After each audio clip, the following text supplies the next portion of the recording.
All right, let's get into it. Welcome to another episode of Above Trauma Tuesdays. I go by the name of Marcus K. Jr. Shout out to you, Tay, in the room. I appreciate you. We're going to get right into it. Shout out to everybody who's going to be listening on the replay as well. Today, I wanted to get into a topic that is important for our growth, our evolution as a people. It's something that I believe is mandatory for us to get to the next level, to reach the next stage, but also to not get destroyed in the process. And it's something that I believe from a Black American perspective, we definitely need to focus on with the utmost urgency.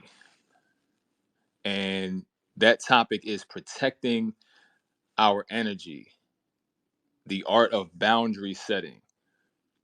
And not just boundary setting, but boundary enforcement, right? So I do want to recap a little bit about what I talked about last time, which was self-care and the importance of that. Though these two, in my opinion, go hand in hand, right? So when I help my individual or group clients, when I help them to heal trauma, release trauma, overcome childhood or even recent traumas, two things that are important are having a mandatory self-care routine. Doesn't have to be the same activity every time, but making sure that it's mandatory and it's routine. But in addition to that, having a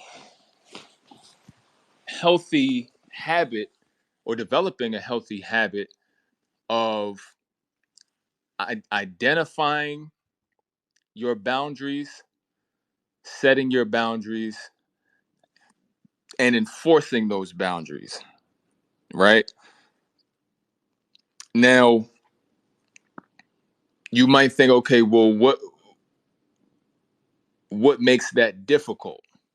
There's a lot of reasons why it's difficult, because if it was easy, it wouldn't take a second thought. If it was easy, it wouldn't require reminders or require any extra effort on your part. The reason why it's so difficult is because, number one, when you deal with childhood trauma, it impacts your boundaries and it creates and inflates a level of fear that causes you to either have too many boundaries, meaning you don't interact with anybody, you don't trust anybody, you completely isolate and create so many boundaries that you're basically imprisoning yourself and not interacting on a social or romantic level with anybody. Or in a lot of cases, a lot of people that I connect with have too little boundaries, right? Or they allow their boundaries to be defined by other people. So, for example, you may have family members who say things or do things that trigger you, but something in your mind tells you that you just have to deal with it. Whether that's because of their title, maybe it's an uncle, maybe it's a grandparent, maybe it's a parent. You don't feel that you're in a role where you can check them or you can create a boundary or hold them to uh be a certain way because or respect your boundaries because of who they are. Even at maybe even at work, maybe you have certain people on your job, maybe they rank higher, so you feel as though in order to keep your job you can't say certain things or you can't enforce certain boundaries, right? And that kind of ties in at work, that ties into the whole harassment thing, and where certain people of certain status feel as though they have a right to overstep boundaries, and maybe the victims may not feel that they're in a position to be able to enforce any boundaries because the fear is they may lose their job, they may get retaliated against, their reputation may be smeared all over the place. And in relationships, poor boundaries often show up in the form of allowing your partner to basically step all over or overstep your boundaries when you may not have even identified them in the first place. So a lot of times some people may have their boundaries stepped over, but they haven't spoken to the person about those particular boundaries, which is step one. We have to get to a point where we develop a comfort, because it may be uncomfortable at first, but we develop a comfort with letting people know what our boundaries are. But in addition to that, after we let them know what those boundaries are, we also have to be prepared to enforce them and to allow people to understand that there are certain consequences for not respecting your boundary, right?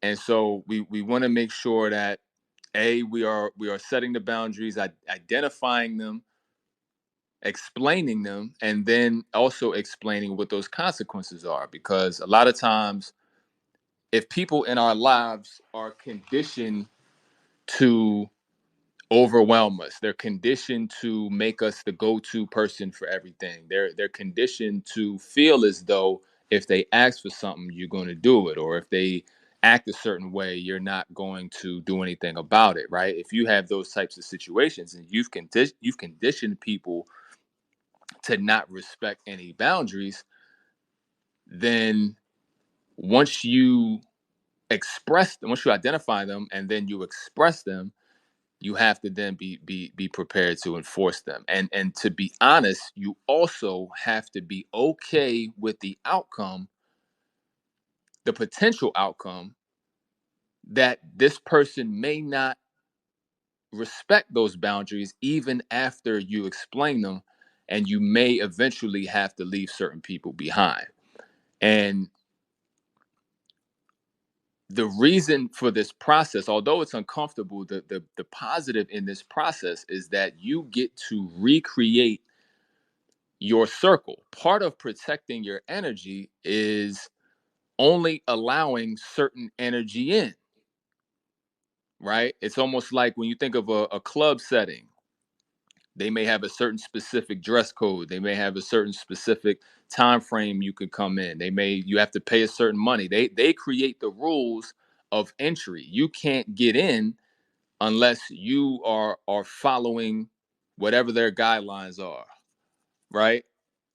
And so you should treat your life and your energy field the same way. If you have specific standards for yourself, if there's certain behaviors you don't want to tolerate anymore, if there's certain things that if people do them, they trigger you, they are bringing your energy down, they are compromising your energy, they are invading your space, and it can't happen anymore, because these things contribute to your downfall. They contribute to your mood dropping. They contribute to excess stress and making your life harder. So you want to take this process seriously and begin to clearly define your boundaries. Part of the reason why a lot of times it can be hard to figure this part out is because when people when people do certain things, you might be caught off guard, or you may not think that having a boundary on specific things is realistic, or you may feel as though, well, or you may make excuses for certain people, basically. And that's not something you want to continue to do moving forward, because you are giving that person a lane to continuously trigger you, disrespect you, and compromise your day. The only way, on a scale from 1 to 10, which I always use to rank moods, if you want to stay in that 8 to 10 range, you have to be um, diligent about who you allow into your energy. There's certain phone calls you may not be able to answer if you want to maintain a certain energy. There's certain text messages you can't respond to if you want to maintain a certain energy. There's certain people that you can't date if you want to maintain a certain energy, right? There's certain activities you can't be involved in, or certain environments you can't be involved in or be around if you want to keep your energy intact, right? And so it really takes just kind of sitting down and taking a scan of your surroundings, people, and what stresses you out the most, who stresses you out the most, who makes you feel uncomfortable, who triggers you, to feel negatively, who adds and stirs up a whole lot of negative emotions and thoughts in your life, right? And then be able to say, well, okay, number one, who can I get rid of? Who is a non-essential person that is more trigger than positive, right? Who's more negative than positive in my life? Is this person adding or is this person subtracting? If they're mainly subtracting, that should be on the easier side of just kind of, just removing contact, from your life. Two, you're going to find that there's people that you may have a history with, you may have connected with for a while, and they may not be all bad like that, but they may have a lot of tendencies that do compromise how you feel or do affect how you feel, or kind of cause issues or feelings in your life that you don't want. With those people, you're going to have to do the 1 2 3. You're going to have to, number one, identify what behaviors they do. This is for yourself, but identify for yourself what behaviors they do that you will no longer tolerate. And then number two, you have to explain to these people what exactly those boundaries are, and then also explain what the consequences are if they continue, what I'm saying, to do so. Because what this does is it vets out and filters out people who are in your life who aren't willing to respect you and respect your boundaries, right? Because honestly, if you have a friend that's in it for the long distance, and who wants to be a part of your life, even people that you date and stuff like that, if you create a boundary and you explain it, and they say, nah, I'm not willing to do that, I'm not willing to change these behaviors or work on these behaviors, then that means that that person, if you let them continue to be a part of your life, is going to continue to do the same thing. And they may not be capable of adjusting their behavior so that you're not triggered around them, and that's fine. So then you have to make a decision at that point whether you're going to keep them around or not, and just know what you're getting into. If they express that they cannot change, then you know what you need to do. The other scenario is if they say they're going to change, but then the behavior stays the same, right? Then that means that, and you don't see any progress, then that means that they're just telling you what you want to hear, and you may have to make the same decision. And then the third scenario is the person says, you know what, you right. I've been tripping and I've been doing too much or whatever. I'm gonna fall back off that because I value you as a person. And then you see them actually make these adjustments and actually make these changes in order to be a part of your life. If that scenario happens, that's great. But the good thing about a filter, when you create a filter in your life, the good thing about it is no matter what happens, it works in your favor. If they can't change, then that information is good too. So you can disconnect from that person and get your energy back and not be triggered in that way moving forward. If they do change, that's good too, because you get to keep the friend or the partner or whoever you're talking to, and the behavior is being worked on, and you don't have to be stressed about it. You don't have to remind them 100 times, like they're actually actively trying to keep you, and they're actually showing growth as well. So that's important. too. So when it comes to trauma as a whole, I always say that you can't heal bullet wounds while you're still in the shootout, right? So one of the major components of healing trauma is to make sure that you're still not allowing yourself to be traumatized and triggered on a consistent basis. And it may mean disconnecting from people who keep you triggered. Now, it sounds logical and it makes sense, but a lot of us, I think every one of us have ended up at least in a relationship, a romantic relationship with somebody that, you know, was triggering us on a consistent basis, but we stayed because of the emotional connection and you know, because we were connected to that person or whatever. But I'm stressing the urgency of having these boundaries and not allowing yourself to get into something that is going to be a nonstop stressor for you, because once feelings get in it, it's harder to get out of it. It's harder to make boundaries and create these. It's harder to walk away when you're already in it emotionally, which is why, you know, before it even gets to that level, you want to make sure that you're practicing, you know, just different healing strategies yourself, so you don't attract certain people, but you also want to be keeping your eyes open for certain behaviors that you're not going to be able to deal with down the line. Because if you see something early that's constant, chances are it's going to stay that way, and you may have some of those tough conversations with people early on, like, is this something you already working on? You want to one of the I'll tell you this, one of the most important traits to look for in friends and romantic partners is a commitment to growth. You want somebody who, when you first meet them, they're already working on themselves. Like, they already have daily habits of whether they're working on fitness, whether they're working on mental health, whether they're just working on personal development, anything. This space was downloaded via spacesdown.com. Visit to download your spaces today. Anybody who is already used to working on themselves without somebody else having to tell them to do it, or somebody trying to push them into becoming better, that's a key ingredient right there. Because that means that if you two get together and then you spot a behavior that's kind of and you bring it up, and they become, maybe they're not aware of it even, but if they become aware of it, either A, they're gonna say, I'm already working on that, or B, they're gonna say, oh, I didn't even know that was triggering you. I'm gonna work on that.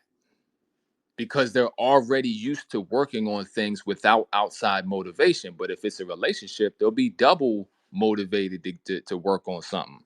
And that can even be a growth point for the relationship. So definitely, if you look at certain qualities, I know, you know, we look for the visual. You got to have that, you know. But on top of that, you know, on a deeper level, you want to make sure that you're choosing somebody who is already committed to their own personal growth. Because once they're in a relationship with you, they will be committed to the relationship growth and the personal growth simultaneously. And you want to be that person too. You always want to be somebody who's always, you know, looking to level up.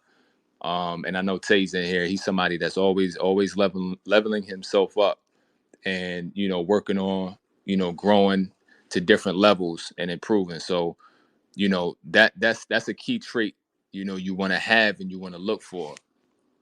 But when it comes to, you know, protecting your energy, the a major thing too is to make sure that we remove the fear of what's going to happen after we make a move to protect ourselves. Because protecting ourselves and protecting our energy may mean that somebody gets dropped. It may mean that we lose somebody from our lives, or we can't talk to somebody anymore, or a potential relationship that you may have thought was going to work out and maybe visualize working out may not work out. But every move you do in the protection of your own energy is a good move, regardless of how it ends up, because you may be sad or may be fearful, but it always ends up in your favor eventually, because if somebody is, triggering you or reawakening old wounds and things like that, that means that this person is a threat to your psyche. They're a threat to your mental health, and they're adding stress when you're trying to heal and grow and release stress. It's counterproductive. And so it's almost like when they say, if you're scared, do it anyway. You can be scared, but do it anyway. Push forward, because you may be the last person standing, but as you heal, you attract different types of people. You'll find that different types of people find their ways, then they gravitate towards you. And that's what you want, because you attract based on your level of healing. So if you have people that you connect with now that have, certain levels of trauma or whatever that are still active within them, then that means that, one, you may have to see if you can grow together and heal together. But if that's not an option, you may have to disconnect, and really work on yourself. It really depends on the willingness of the other party, because I'm not the type of person to say, well, you gotta heal every ounce of trauma before you have a relationship or whatever, because um I look at it a little different than that. I look at it as, we've all been through trauma, and the goal is not to totally remove, because you're not gonna remove it from your memory, and, like, what I'm saying, you're not gonna, unless you get like a lobotomy or something like that, you're not gonna forget it totally. But the thing is, you wanna use any and every of your all of your experiences to your advantage, and you don't want trauma to be dominant. You don't want trauma to be controlling your behaviors and actions. That's when it's a problem. But that's why I call my app and my handle is Above Trauma. That's my whole approach, is that we're not gonna forget it. We're gonna live above it. We're gonna live in a way that is not controlled by the trauma, the fear, the defense mechanisms, the behavior patterns that come from abandonment, neglect, abuse, all these different things. You don't want to be controlled by those behaviors. And we've all met people and may have been those people ourselves, where at a certain point, certain behaviors we have that we don't feel like we can stop. We just keep doing them, and they might have come from a situation or a household that you grew up in at 5, 6, 7 years old, but then you may be a grown person still acting out behaviors that come from those moments. And that means that you're not yet at a point where you're not controlled by the trauma to a degree. And that's what you want to work towards. We're all on a journey, but the best case scenario really is to meet somebody along that journey that's willing to heal too. You know what I'm saying? Like, and that's a helpful thing. But what I've seen is that one, and this isn't everybody, but in some couples I've seen where one party starts to get on this healing track and this growth track, and then the other party is not with it. Right. So then the person who's growing is trying to grow, and they're like, look, we need to work on this, da, da, da. And then the person that they might be with still battling with being able to even be accountable for any of their mistakes, flaws, behavior patterns, etc. So you're dealing with no accountability. You might be dealing with no self-awareness.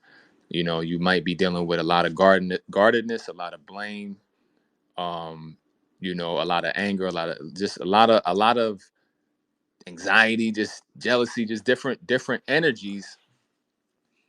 And it makes it difficult for the other person, because they're trying to heal, acknowledge their faults and traumas and work through them, and then the other person's not willing to do that. Well, that situation is likely doomed to self-destruct unless that other person gets on board. And it can be tough to try to pull somebody out of that, or pull somebody into trying to heal, because they may not be, like I said before, they may not be committed to growth. They may not be the type of individuals that are committed to becoming better, because they're still at the stage where they're not willing to see themselves for who they actually are, right? And so before I continue, definitely click the link in the jumbotron if you feel so inclined. There's a few things in there. One is my Above Trauma app. If you want to check that out and download that. Um, 24/7 access to healing content that I have created over time. And I also have a link within the link tree for anybody who wants to do a strategy session with me as well, when it comes to healing trauma, when it comes to, growth, development, mental health, physical health, life purpose, relationships, anything that you're struggling to push through, trauma related or not trauma related, feel free to tap in and schedule something, and we can talk strategies. And there's a couple other things there too, but I'm here to be your source of healing, right? Because we live in an era where a lot of people will use the word mental health, or use the word, you need to get healing, or you're not healed yet. But what does that even mean? Like, what I'm saying? Nobody's real specific about how to do it. So one of my goals has been, and I feel like I've achieved that, is to make this easy to unpack, right? To make the healing process practical, like this step, and then this step, and then this is what you do. This is what you do at first. This the second thing you do. This is the third thing you do, and then all you have to do from there is to create consistency out of it. We think as adults our habits can't be changed. We feel like, well, such and such is stuck in their ways, or it is what it is. I am who I am, right? But if you want more, and you want to be different, and you have a vision for yourself, and you want to be at your best levels and attracting the best things to you, it requires consistency in certain areas. Because even though our subconscious programming from childhood remains a certain way, your subconscious can still be programmed now through repetition. So you have to, in order for it to be repetitive, and these different strategies to sink in and change your programming and your belief system, your thought processes, which will influence how you feel. You have to develop the habits of self-care daily, boundary setting, all of these different things, just same way you would exercise. When you have a great exercise and diet regimen and sleep regimen, your body will look different. Your body adapts to what you do to it, what you feed it, what you don't feed it, how much you work out, how little you work out. Your body will reflect, and is a reflection of what you do to it the most. And that's the same thing when it comes to mental and emotional health, right? Your mind will adapt to how you treat it, and what strategies you use to make your happiness and peace to be your default setting. Some of us, our default setting is anger, or our default setting is anxiety, or our default setting is self-doubt, low self-esteem, right? So whenever we feel negative, we go right to uh one of those categories. And that could be our default setting, where or maybe even depression as a default, right? So we have a rough day, we end up in that zone. And then now the goal, the goal or the struggle usually is to climb out of that. Now you have to climb out of that space. And you can't just wait for something good to happen to pull you out, because a lot of times it can be very dark in those spaces. And So the goal is to be active in making sure that you are climbing that emotional ladder. If you wake up at a 3, your goal is to get to 10. If you wake up at a 7, your goal is to get between 8 and 10. If you wake up at an 8, your goal is to get to 10 and to maintain where you started, to the best of your ability. And that may require you in a work environment to take time and step away. It may require you to ignore certain calls. It may require you to take a period of time out and block the time out for yourself and do something that you haven't done in a while and break up the monotony, right? You may have to, if you like something or like a certain activity you haven't done in a long time, you might have to break away or on a weekend or something and go do it. Shake up the routine, shake the jar up a little bit, and feel and start to infuse some of that joy back into your life and into your week, right? Because uh, in when it comes to protecting our energy, that's part of it. Because if you get to an 8, you better protect that 8. You can't let anybody turn that 8 to a 4 without your permission, right? Because we can allow it, or we can get ahead of it and say, this 8 to 10 mood space that I'm in, I respect it. I'm grateful for it. I cherish it, and I'm going to do whatever it takes to stay up there. It may require you, hearing something and then letting it go. It may require you to stop thinking about 50 things at once and reserve a special time frame to focus on certain tasks that you have to do, as opposed to being overwhelmed in a moment by all these different things, right? It may require you to take a nap at a certain point, or to have somebody ask you to do something and to decline that person, right? Respectfully, of course, but if it's somebody you like, but you may have to not do something that maybe somebody was trying to get you to do for them or whatever. You may have to not, if you're not feeling it, you may have to not do that in order to restore yourself back up to that 8 to 10. But we have to make that 8 to 10 space a priority, which also means that we are making ourselves a priority. And that's really the biggest message that I have in general, is that we have to start making ourselves the priority.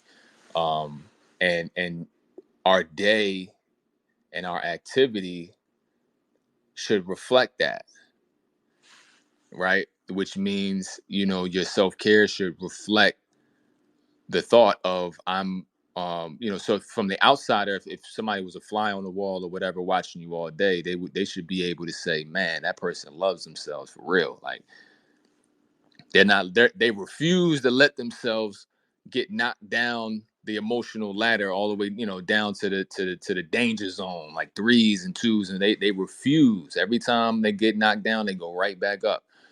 And it's the same thing when it comes to, the airplane. When I use the airplane analogy, is that, you want 8 to 10 to be your cruising altitude. Once you get up there, it's just maintenance.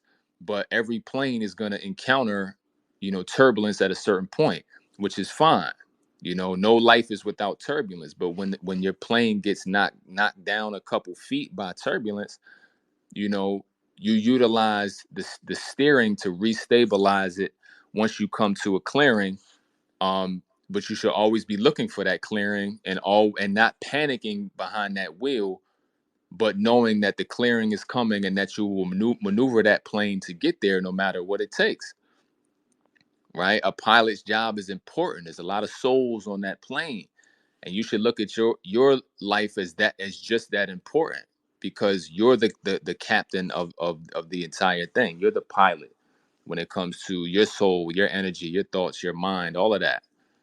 And for a lot of you, you may be the head of a household, you may be parents and things like that. So then you have other responsibilities as well. So you don't want to let yourself get knocked down to a 3, and then you can't do what you need to do for them. Nah. If you take your role seriously, your cup needs to be full, and you're the only person that's responsible for doing that. So I'm definitely going to keep, you know, being the voice to help you to continue to be in prioritization of yourself, to make yourself that priority. You know what I'm saying? And to not be afraid to do that. A lot of times we too humble. A lot of times we feel like we got to put everybody else ahead of ourselves, and it's actually the reverse. We have to make sure that we are in the best space possible so that those who need us can benefit most, and those we're responsible for can benefit most from the work that we did. And so, I'll leave you guys with that. I appreciate you guys 100% for for seeing the title and showing up, because that means that it's something that is needed in your life, and the reminder is needed, the information is needed, and I definitely want you to take it with you moving forward. Take it with you for the rest of this week. Don't allow the week to overtake you, but be in control of the to navigate those waters and to control the direction, because they're just like a ship cuts through waves.